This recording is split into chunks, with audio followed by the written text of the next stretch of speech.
Aimez-vous le rock? Non, pas ça.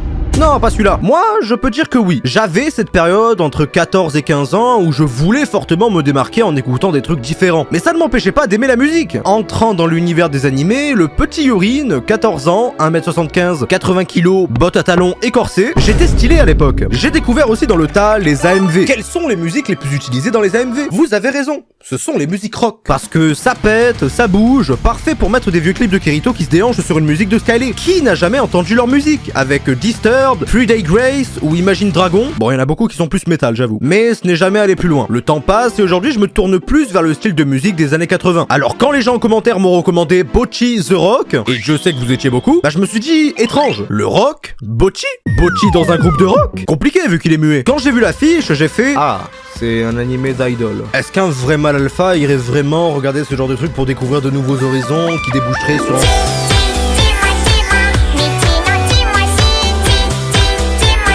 Je reste un bonhomme, hein. Attention.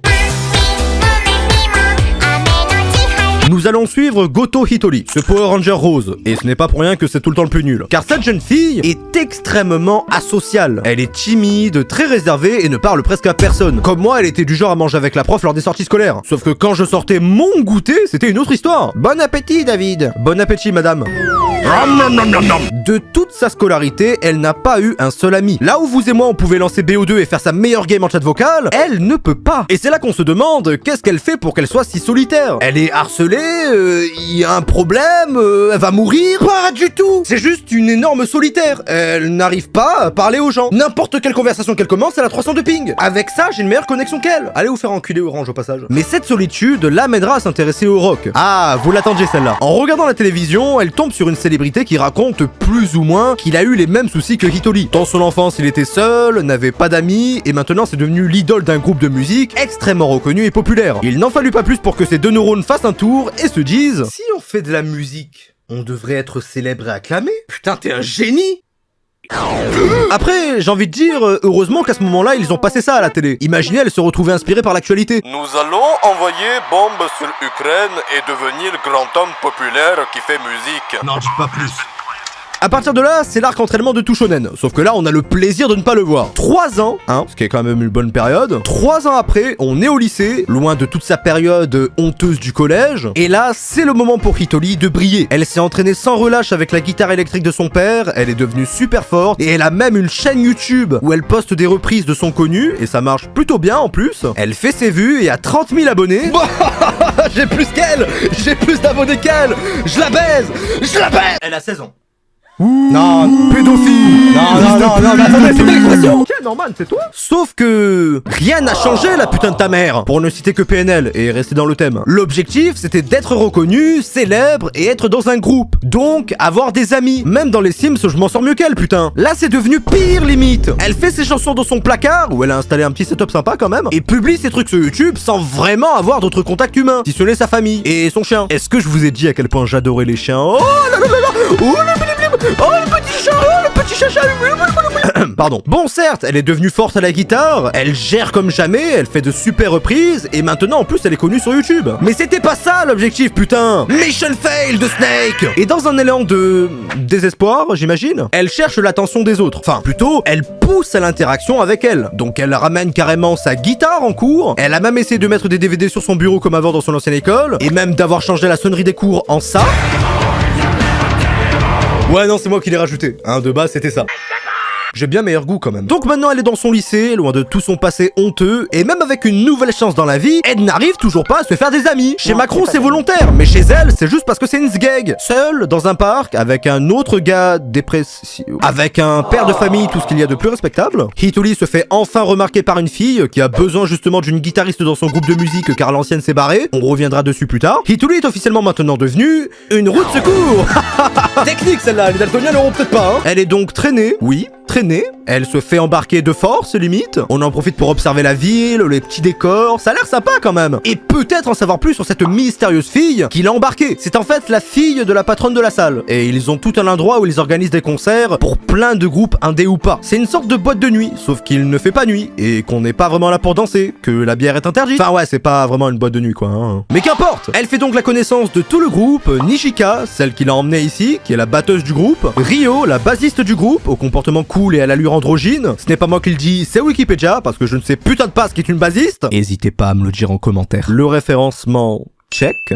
Le reste, je verrai plus tard. On a la patronne, une autre meuf et une nécromancienne. Ils s'apprêtent à performer le spectacle, on touche presque à l'objectif, le rêve de Hitoli de jouer sur scène et de briller, sauf que... vous vous doutez que ça ne se passera pas comme ça. Elle est beaucoup trop timide et passera tout le spectacle dans une boîte. Évidemment, après leur performance nullissime, ils invitent Hitoli à revenir, elle finira par avoir un taf là-bas et un semblant de tranche de vie se dessinera pour Bocchi, étant le petit nom qu'on lui a donné. Maintenant, elle se rapproche un peu de tout le monde et deviendra peut-être amie avec les autres et continue la musique pour briller sur scène et accomplir son rêve, toujours à sa façon bien sûr. Mais nous n'avons pas que ça. T'as la gérante aussi qui apporte ce brin de maturité et de sérieux, la vocaliste qui rejoindra un cours d'aventure et qui est juste l'image de la fille parfaite, populaire, et entre autres la guitariste qui s'est barrée du groupe au début. Je vous ai dit que j'allais revenir là-dessus. Mais que faire quand l'objectif à atteindre est trop simple? Je pense honnêtement qu'au bout de 5 épisodes, elle devrait y arriver, pas vrai? Quand j'ai compris que la série n'avait pas vraiment pour but principal l'accomplissement total des personnages ou de l'objectif, mais plus de dessiner un quotidien cool et tranquille dans le sillonnage de l'accomplissement de cet objectif, je savais que je devais reconsidérer ma vision de la série. Bien souvent, on te jette dans n'importe quel animé qu'il faut faire ci et faire ça, et apprécier la route qui va y mener. Mais comment on fait dans d'autres cas de figure? Comment on fait si on ne sait pas où aller? Ou qu'il va se muer en quelque chose de nouveau? En attendant, on apprend simplement à apprécier ce qu'il y a d'appréciable. Et croyez-moi qu'ici, il y a pas mal de choses. L'humour est franchement pas mal, ça se voit que la série ne se centre pas trop dans la comédie, mais qu'elle est vachement appréciable. Entre les têtes bizarres de Bocchi, ses réactions, un certain contraste entre ce qui semble évident pour le monde, mais qui ne l'est pas pour Bocchi, comme avoir des amis, et c'est là que les joueurs de Genshin pourront compatir. On est avec vous. En fait, Bocchi est simplement trop drôle. Son côté barjo ferait rire n'importe qui. La surréaction, c'est mon humour à moi. Je suis le genre de gars qui rigole à ça. Crier à la fin d'une vanne et la couper, j'adore. Alors quand Bocchi fait ce genre de bruit, sans trucage, bien évidemment, ça me fait marrer de fou, ouais. Quand elle accroche la photo du groupe partout dans sa chambre en rigolant comme une psychopathe, c'est juste trop marrant, je suis désolé. Et très content de voir Bocchi si heureuse parfois. En voyant son sourire, je me dis que c'est une autre victoire contre tous les artistes qui voudraient...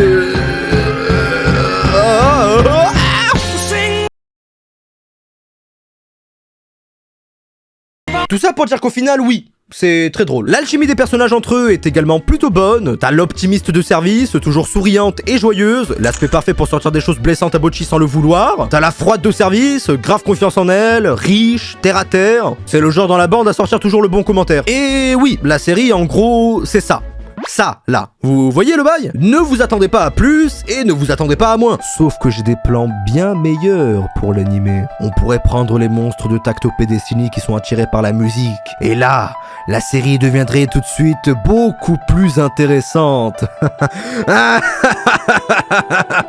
Globalement, ce n'est pas une série qu'on va prendre au sérieux. On le peut si on veut, mais tout porte à croire que c'est juste une comédie tranche de vie qui veut remplir ton week-end de bonheur avec tous ces petits personnages et l'ambiance qu'ils ont entre eux. Mais une chose que tu remarques surtout, c'est l'effort. L'effort de faire mieux et bien pour chaque épisode. Car chaque épisode, qu'est-ce qu'on a au final? De nouvelles façons innovantes d'illustrer les idées loufoques de Bocchi, un petit pas pour l'homme, elle le voit comme l'escalier du temple du guerrier dragon, elle s'imagine aussi sa solitude comme un immense terrain qui s'écroule pour montrer le fossé qu'il y a entre elle et l'autre, des petits bonhommes en papier, un geyser pour illustrer le vomi, enfin bref, on ne manque pas d'idées ici. En fait, c'est le même mode opératoire que dans Bob l'éponge. Mélanger représentation réelle avec dessin bien fait et beaucoup d'interventions de l'imaginaire. Y a-t-il réellement une meilleure façon d'illustrer ces idées que ça? Sérieusement, chaque scène est un régal pour les yeux et le cerveau. Tu sens que dans la réalisation, il y a des gars qui se sont levés pour proposer des idées de fou.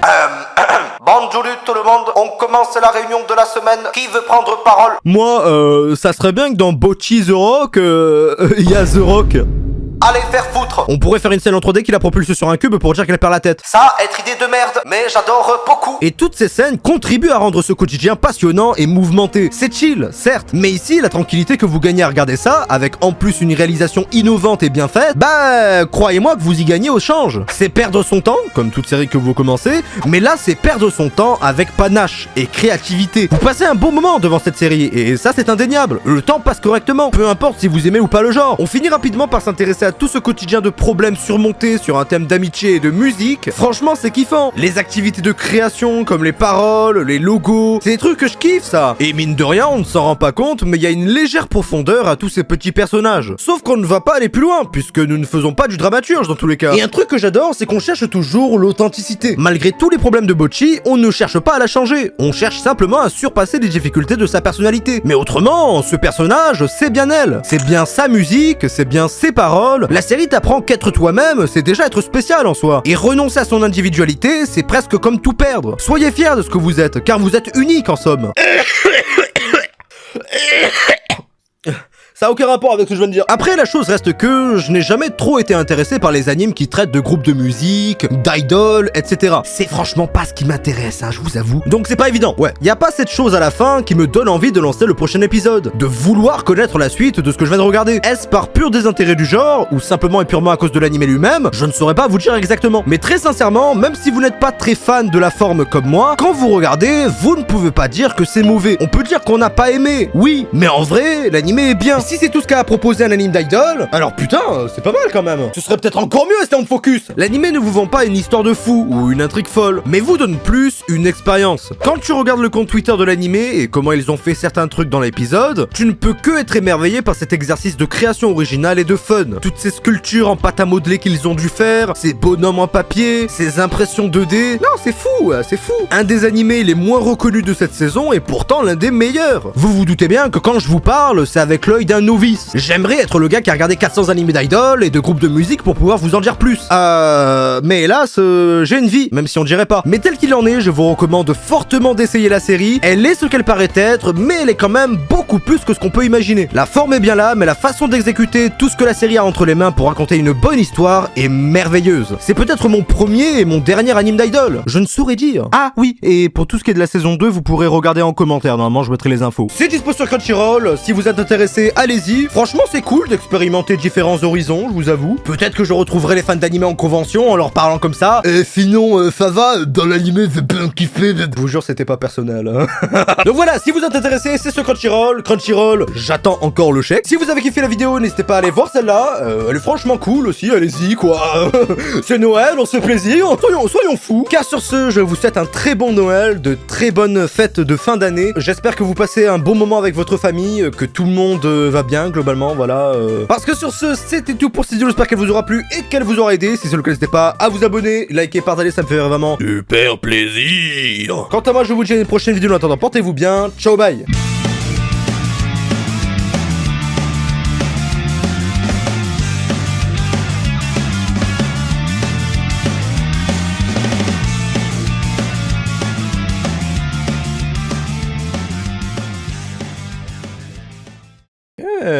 Plutôt beau gosse, Yurine, hein.